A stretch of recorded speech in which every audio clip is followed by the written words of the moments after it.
नमस्कार दोस्तों, स्वागत है आपका एक बार फिर से हमारे चैनल सनातन लोक एसएल पर। जय श्री राम। कैसे हैं आप सब दोस्तों, जब भी किसी की मृत्यु होती है तो उसके परिजन शोक मनाते हैं। लेकिन जब शोक मनाया जाता है तो हम कभी नहीं सोचते कि ऐसा करके कहीं हम मृतक की आत्मा को कोई नुकसान तो नहीं पहुंचा रहे।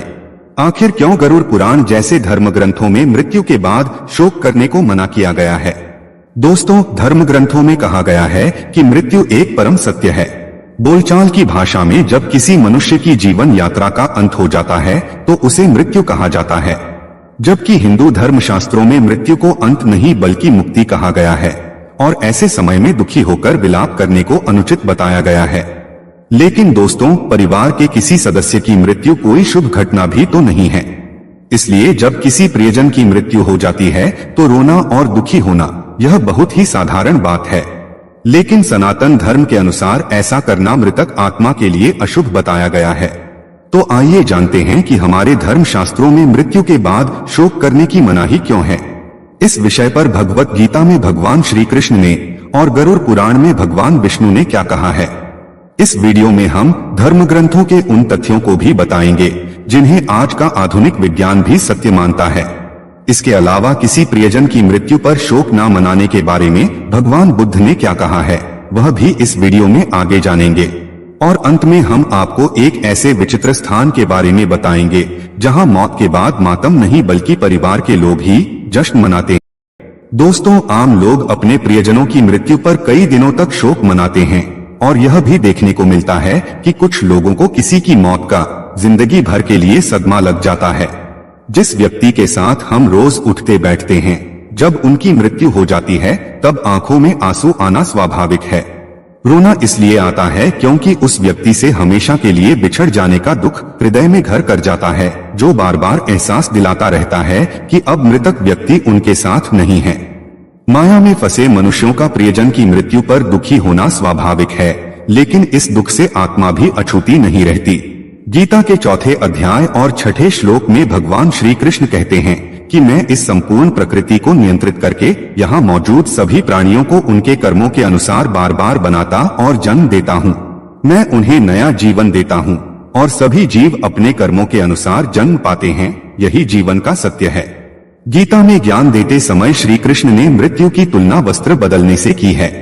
जिस प्रकार हम प्रतिदिन स्नान करके नए वस्त्र पहनते हैं तो प्रसन्न होते हैं, उसी प्रकार मृत्यु के बाद जब इस आत्मा को पिछले जन्मों के कर्मों के आधार पर नया शरीर मिलता है तो उसके लिए शोक नहीं करना चाहिए बल्कि प्रसन्न होना चाहिए। गरुड़ पुराण में बताया गया है कि आत्मा को भी अपने प्रियजनों से दूर होने का दुख होता है।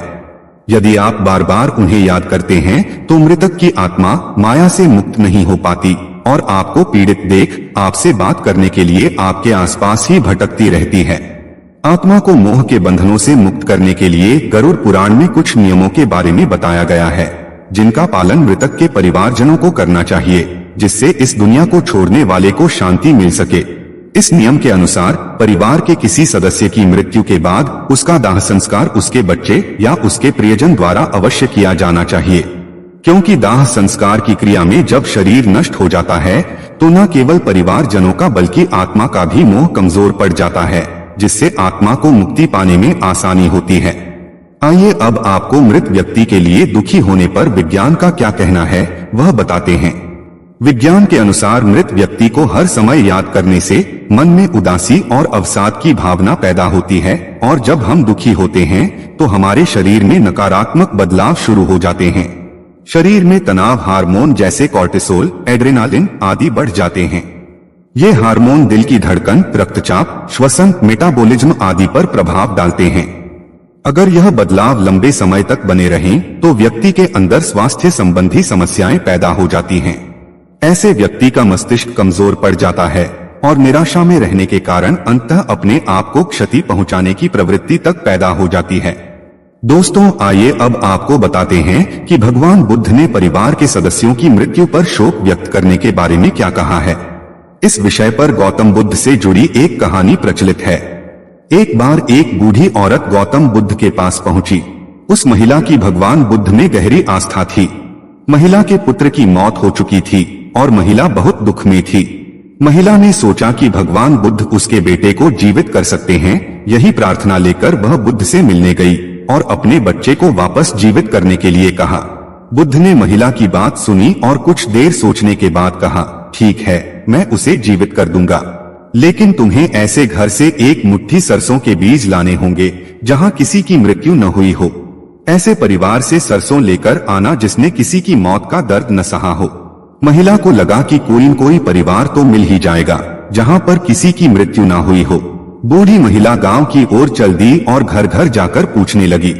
वह स्त्री जब भी किसी के घर जाती तो कहती कि अगर आपके घर में कभी किसी की मृत्यु ना हुई हो तो एक मुट्ठी सरसों के दाने दे दीजिए। गांव के सभी लोगों का एक ही उत्तर था, हमारे घर में मौतें तो हुई हैं, कुछ लोग बड़ी उम्र में मर गए, कुछ समय से पहले ही मर गए।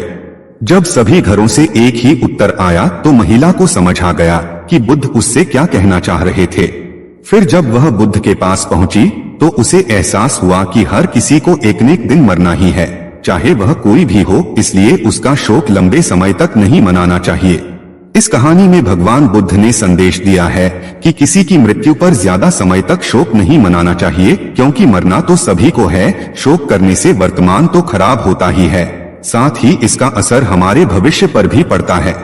दोस्तों, आइए अब जानते हैं एक ऐसी जगह के बारे में जहां परिवार के किसी सदस्य की मौत पर शोक नहीं बल्कि जश्न मनाया जाता है।